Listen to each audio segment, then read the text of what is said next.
when from within the slide, something grabbed me hard on the shoulder. Bitch, get off me! You cannot imagine the thoughts that I've been having. Like, give me your time, open your eyes, I'll show you the way. I'll be the light, girl, don't you ever think you got it figured out. I've been talking big, I can back it up, let me show you how. Just a simple touch, I can make you smile. I got some bars to spit, you ready? Eeny, meeny, miny, mo. Catch Adidas by the lace. If they call you, then embrace. Cause Gattor told me to pick this one right over here so I can beat you in a race.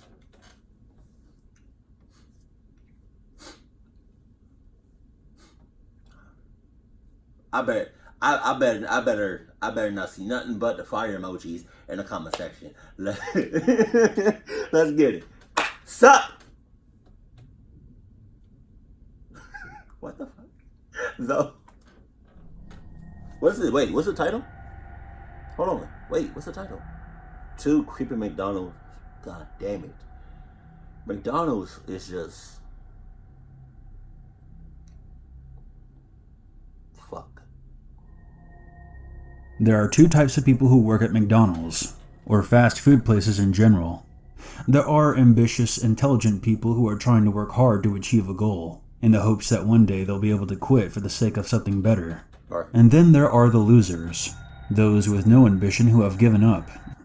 And, I mean, this is also third. You know, you forgot to add the third part. Third kind of person.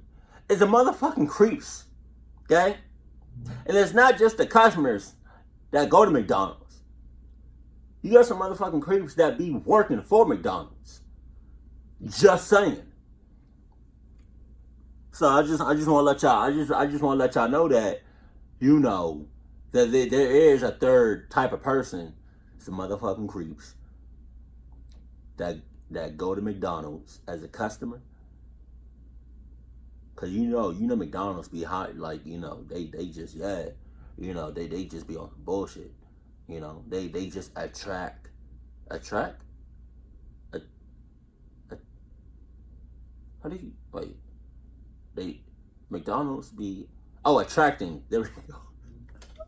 I told y'all my English is not that great. They be attracting motherfucking creeps, and they be hiring. There we go. Yeah, creeps too. I'm just saying, just throwing it out there. And have no desire to achieve anything other than a weekly paycheck. I like to consider myself in the first category, as I was working hard to afford my apartment while taking classes at the local community college. I normally work the later shifts at the drive-thru window, which is the one spot most employees hated working the most. You constantly have to deal with extremely impatient, oftentimes very rude people who are on their phones or have music blaring, and oftentimes don't realize that I wasn't the individual who took their order, so it's not my fault if it's wrong.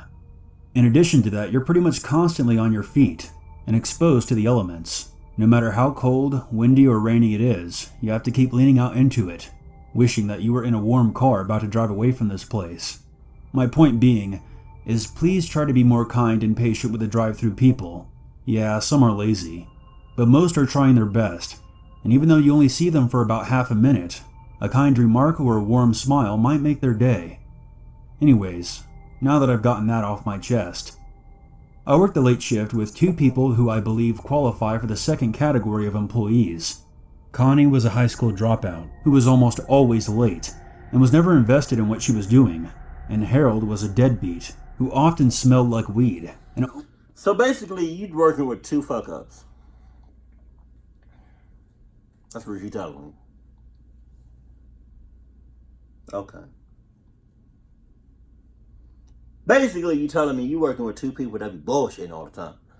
So if a clucked up situation, you know, seems to find your way or come to you, them 2 motherfuckers that you be working with, they not gonna do you any justice. Okay? So every person for themselves. How you working a night shift, but you working with two people that be constantly fucking up? You might as well just be working by yourself. You should be working by yourself. It's equivalent. You working with people that be fucking up all the time is equivalent to you just working by yourself. That's how I look at it. Just saying. Only kept the job because otherwise his parents would throw him out of the house. Right. He was 32 years old. Damn. So one night I was there after 11 p.m. by the drive-thru window on an extremely cold January night, flipping through the pages of my class notes and trying to keep warm by the fry machine. Connie was mopping while looking at her phone, and Harold was in the back probably getting baked in the walk-in cooler. That late at night, we rarely got customers, and if we did, they were almost always zonked-out college kids who used the drive-thru but never physically walked into the restaurant. I stood up and stretched my legs and told Connie that I was heading to the bathroom. It was around 11:30 at this point. I came back less than 5 minutes later, with Connie more or less in the same spot that she was before. I walked past her and turned the corner to return to the window, and froze dead in my tracks. Fuck you mean? There was a bald man in white face makeup and a black hoodie standing directly outside the window staring in. Close that bitch. Close that shit. Talking about cut off all the motherfucking lights. You got me fucked up, yo. Connie! Connie! What the fuck is you doing? Clearly, there's a motherfucker that's staring at us just like this. And you over here talking about something on your phone, talking about something. Pretend this is the phone. She over here talking about something.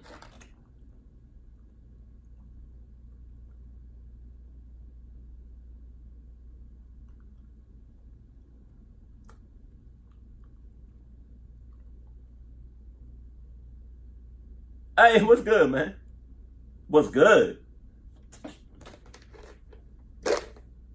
That's not what's good. Fuck. His eyes were wide, with a blank expression that read, "What kind of trouble can I create?" The figure made direct eye contact with me and smirked, and slammed his palm against the window. I had no idea what to do, and inside my head, the words, clown, mime, psychopath, danger, and death all exploded like fireworks. What about haul us? The window was already shut and locked to protect myself from the cold, Right. but the doors were all unlocked, and this person could easily walk right in and grab any one of us if he wanted to. Okay, cool. So if it's easy for him to walk in, wouldn't it be easy for you to walk right out and haul ass? If it's just as easy for somebody to come into the McDonald's, it should be just as easy for you to leave. That's all I'm saying. As he makes his way in, bitch, you make your way out. You don't got time to be clocking out. You don't got time to be calling nobody. Just bitch, haul ass.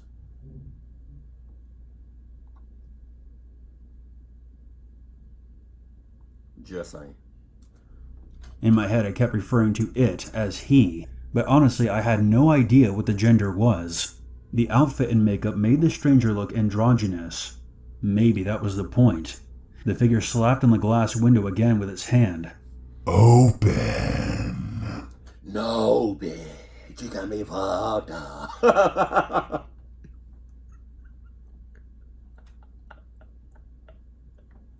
I'm sorry. Drawing out the word like a snake. Now, even if the figure wasn't dressed like that, I was under no obligation to open the window. It's unlawful to serve walk-ups at the drive-thru window, certainly for their safety, but also for ours. I shook my head and backed away. I called over my shoulder, "Lock the doors." The whole time, this figure didn't break eye contact with me. They should have been And to the locked. best of my memory, I don't even remember it blinking.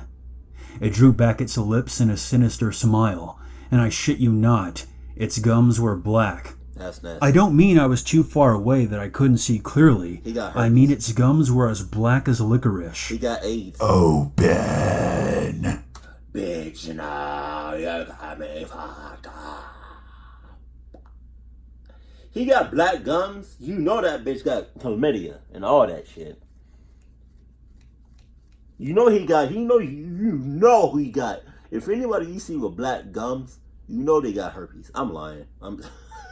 Don't take that seriously. Please don't. I don't know.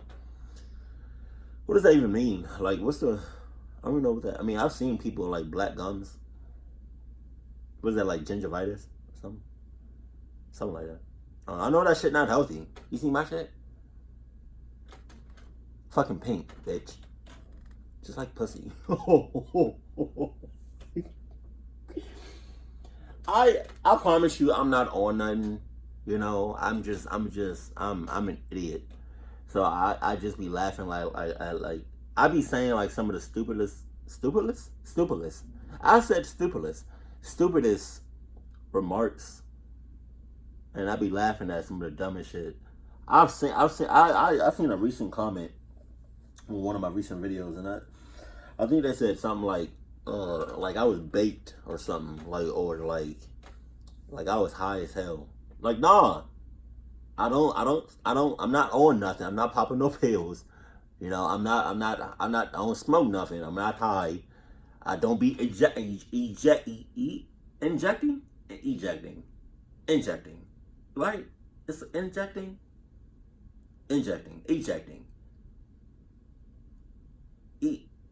Fuck it. You know what I mean. I don't do that. I don't do nothing. I don't do none of that. You know, I don't do nothing at all. I just drink water. Unless you can get high off of water. I don't know. Fuck. Drink water, eat Chipotle. That's what I do. You know? But yeah, I'm not on nothing. On moms, I'm not. It's just the way I act. I'm a goofball. You know, I'm a goofball, dumbass. I'm all of that, you know. So now you know. There we go. It hissed again, louder this time. Its other hand slammed against the window, and it licked its lips with its tongue. What the fuck? Open! That's when a third hand slammed itself into the window. A third hand? Wait a minute. Are you saying that his same hand just hit the window 3 times? Or this motherfucker got three hands? Because this motherfucker got 3 hands. Bitch, where Man in Black at? A left hand, and it was just as pale and as skeletal as the other 2. I lost my shit. Holy shit! Call the cops! I screamed, and ran back into the office, which was the only room with a locking door and no windows. I heard Connie scream, "What the fuck?" And she dropped her mop and flew across the room and made for the back with me. This is Connie's fucking fault. Where's the other dude at? The one that was in the freezer or the refrigerator getting baked. Where's he at? You know, I feel like that motherfucker is in cahoots because we haven't heard anything from him in a while. Is he still in the room getting baked? Come on, where is he at? And fuck you, Connie.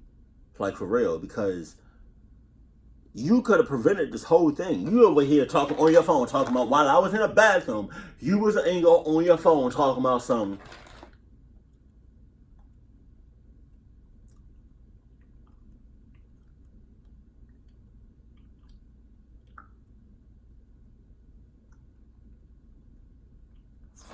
You could have prevented this whole shit. And I pray to God, you get clocked up. All the yelling attracted Harold, and I shoved past him into the office and told him to look at the security camera. Right. Sure enough, the white-faced creeper looked to have 3 hands on the window. Wow. And was tilting its head back and forth, perhaps trying to discover where I ran off to.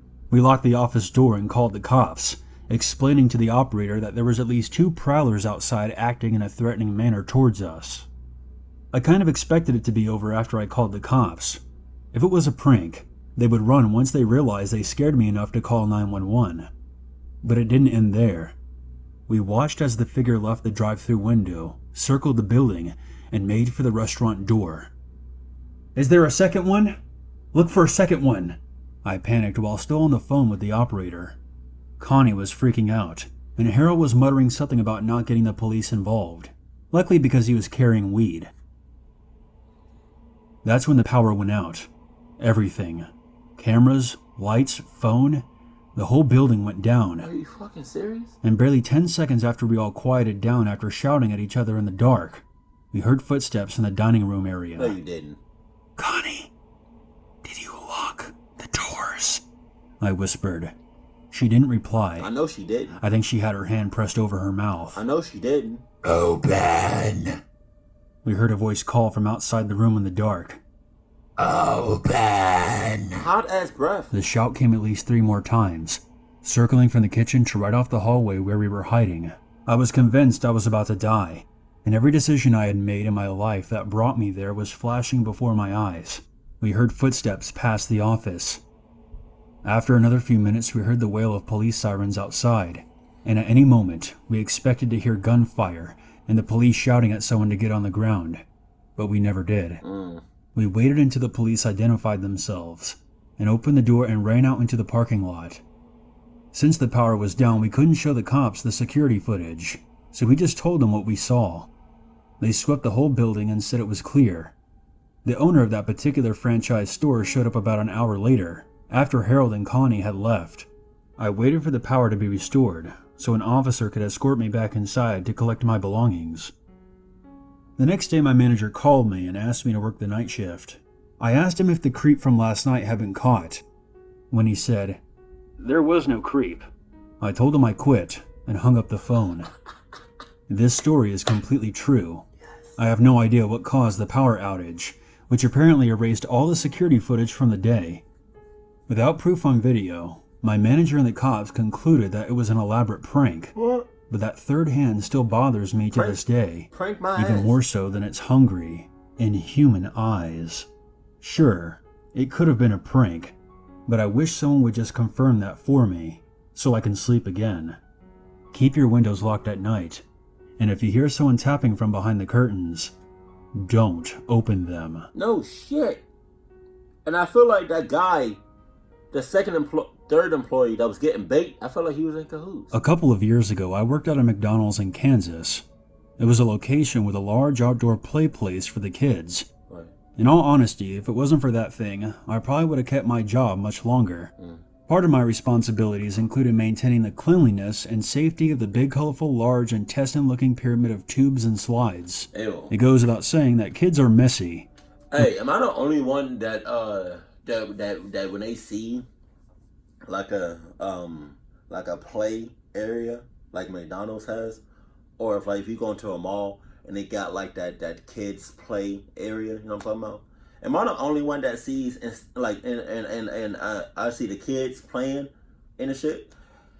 Am I the only one that thinks instead of seeing the kids, they just see germs? You know?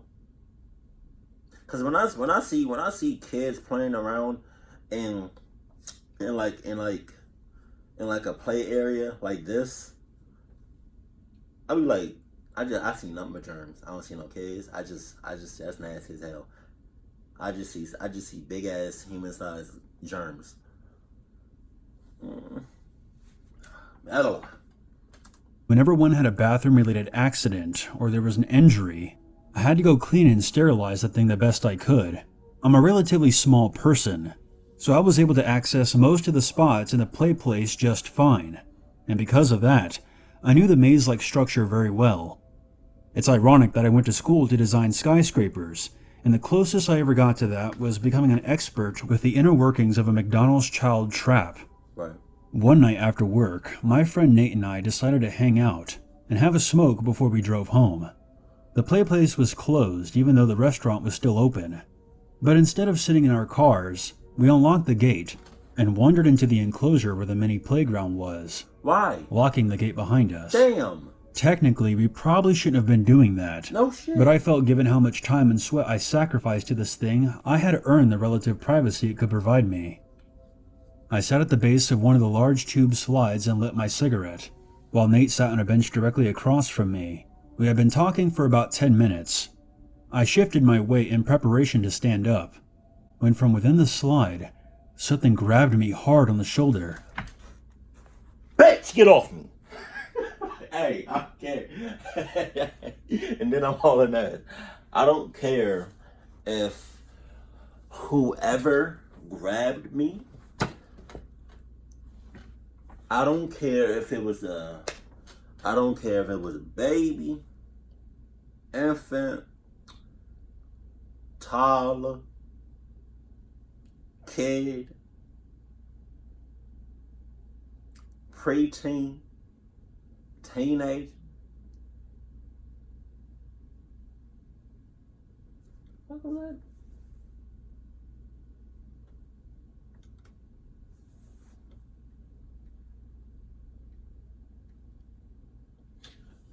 Okay, so I posted a video on my Instagram and my Snapchat story. There was either a water bug or a cockroach, right, in a bathroom, and I sprayed it with Lysol. Don't ask me why I sprayed it with Lysol. It was the only thing that had chemicals in it, and I didn't get that bitch, and I feel like that bitch is still alive somewhere. Hunting, planning, trying to, yeah. And I just heard some shit. So I don't know if that was the roach. I don't fuck with bugs. Stop playing with me, bro. But yeah, I don't care. In the playhouse, in the play place, I don't care whoever grab me. I'm punching you. I'm sucking the shit out. Like I'm giving you the hands, right? And then I'm hauling ass. Like I said, I don't care if it was a baby, infant, toddler, kid, teenager, preteen, an adult, young adult, old adult, middle age. I don't care. I'm hitting you one good time. And because you have no... Bitch, it's closed. What the fuck are you still doing in there? Okay? That's... Fuck. Now, if the thing or whatever grabbed me wasn't a person, I'm still hitting you. If it was something paranormal, and when I hit, I didn't hit nothing, well then I'm quitting. What felt like a large hand grabbed my left shoulder, tight enough to make my joints pop, and I felt an index finger and thumb brush the skin of my neck. What the hell? I screamed and launched myself up and sprinted to the exit, pulling at the door frantically before remembering that it was locked and I had the key. No. As Nate assaulted me with questions about what just happened, I tried to catch my breath and stared back at the slide, waiting for a fellow coworker to emerge and laugh, having played a great practical joke on me. But nothing happened. I didn't hear a thing from within the structure. I unlocked the gate, walked out, and slammed it shut and locked it again. I ran back into the restaurant and immediately went to the back office to check the security video. The entrance and the spot where I had been sitting was monitored, as were two other angles that showed the majority of the small gated area, but there was still about a third of the structure that we couldn't see. After about 5 minutes of watching the monitors closely, I called a friend of mine who was a cop. He drove in about 15 minutes later, and together we walked back into the play place area, armed with flashlights and mace. We examined the entire structure. Not only was there no one there, but there were no signs that anyone had been hiding inside or had broken in. I was at a complete loss for words and feeling very foolish, but I knew with certainty that I had been grabbed. I barely slept that night, and the following morning I came in early to review the entire tape from the previous night. Not once did anyone emerge from the slide or the gate. Before we opened the place to the kids again, myself and the biggest coworker I had. So you telling me that there's something grab you.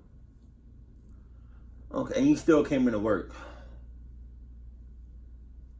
See, because at that point, when you felt something physically touch you, and at that point in time, at that moment in time, you turned back and there was nobody fucking there, that's when you quit. Yeah, you quit. It's no reason for you to review the tapes. There's no reason for you to talk to your manager.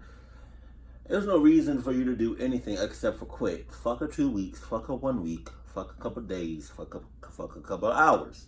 You quit right then and there, bitch. Went through the whole thing again, but again, there was nothing found. The play place is completely enclosed within a fenced-in area, with only one gate leading in or out. The fence is around 8 feet high, not impossible to climb, but it would be extremely difficult. To this day, I'm still at a loss to explain what happened. Some people I tell this to are convinced I experienced something paranormal and that the play place is haunted. What I'm saying. Others think I'm the victim of an extremely well thought out practical joke. At this point, I wouldn't even be angry to discover that. I'm just desperate to learn how it was done. I quit the job about 4 or 5 months after the incident. What bothers me the most is that if there was a living, breathing person there, they would have had to silently prop themselves up in that slide, fighting gravity, barely making a sound or breathing for me to have missed them, and then after they grabbed me, climbed back up the tunnel without making a sound. I didn't hear a whisper of movement behind me, or even feel the faintest hint of breath on the back of my neck.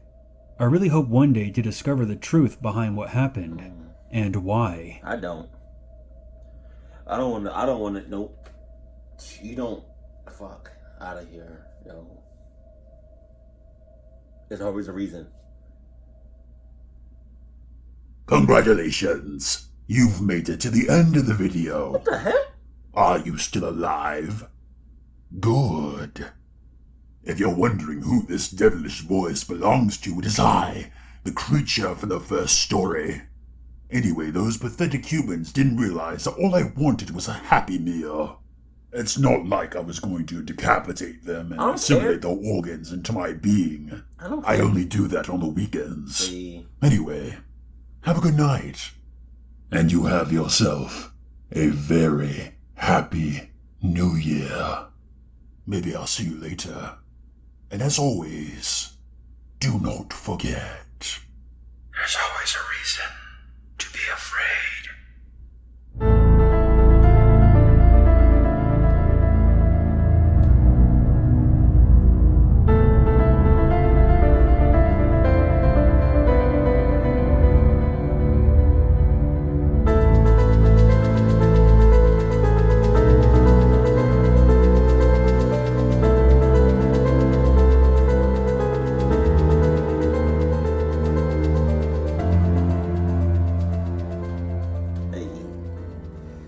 The hell was that?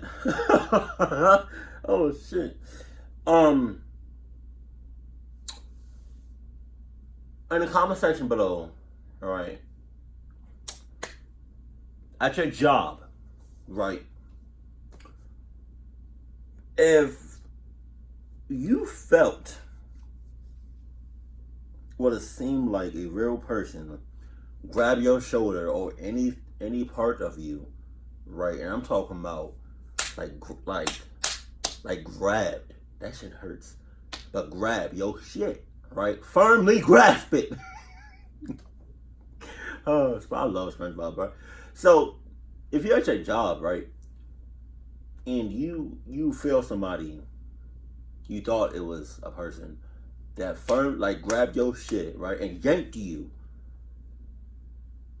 and you turn back, and there's nobody there. What you do? Oh, and you check the cameras, and there's nobody there. That took your that yanked your shit.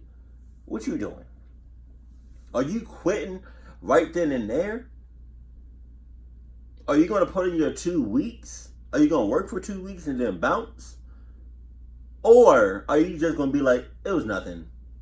Or are you gonna work there like a couple of months, like this motherfucker did, and then quit? Let me know that in the comment section below. And I just want to end on this. That McDonald's, not a bunch, but McDonald's, along with a few other places, is a hotspot for creeps, pedophiles,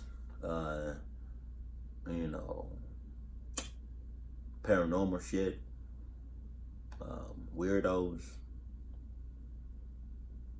all that. All right, so I'm not saying that you shouldn't go to McDonald's, but all I'm saying is if you at McDonald's and you're a customer In and out, in and out. If you can do the drive-through, I highly suggest you do the drive-through. If you're an employee that works at McDonald's, I highly suggest you work during the day. If you can't do the day, try doing like a mid shift. If you can't do a mid shift, try to see if, and you can only work nights, try to see if you can, work with people that don't be fucking up all the time. Just like in the first story, he was literally working with two people that was fucking up on a consistent basis. You can't. That's a no-no. So, yeah.